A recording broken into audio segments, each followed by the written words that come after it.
Hello there.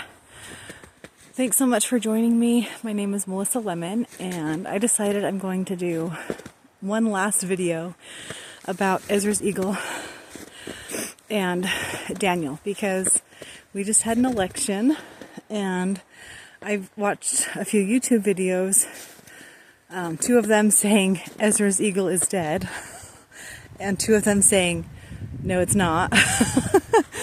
And so I just wanted to kind of add my thoughts about that.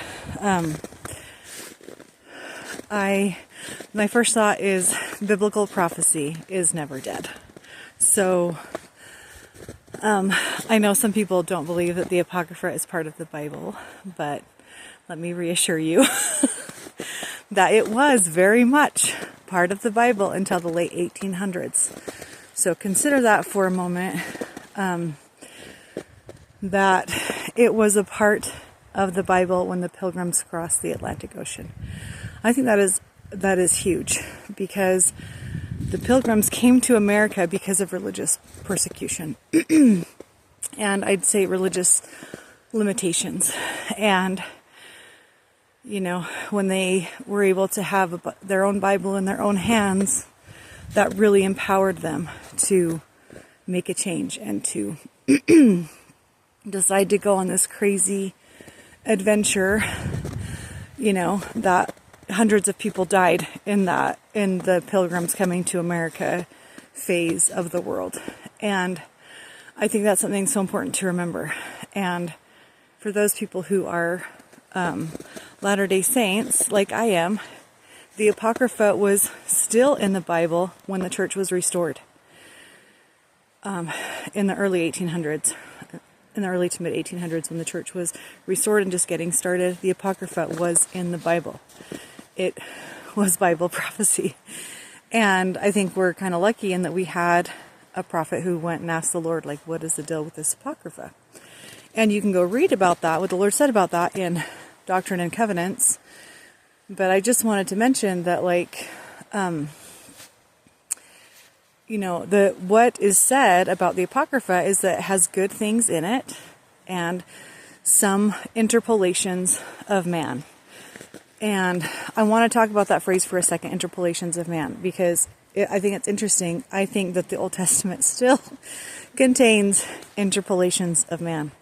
I would say that the Book of Mormon contains a few interpolations of man.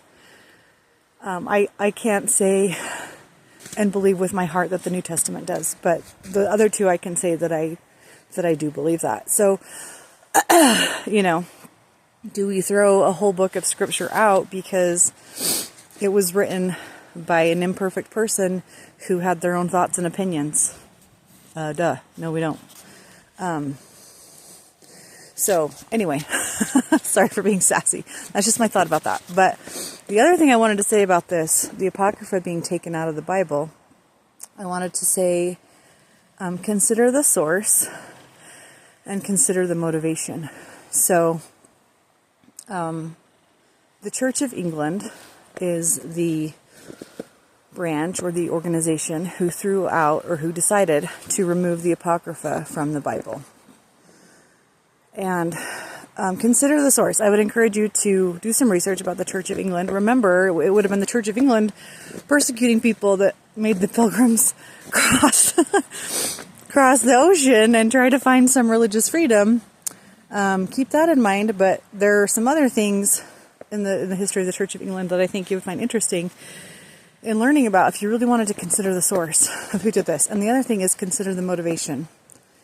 And I mentioned in one of my videos just a thought, an idea, an opinion that I have about what their motivation might have been.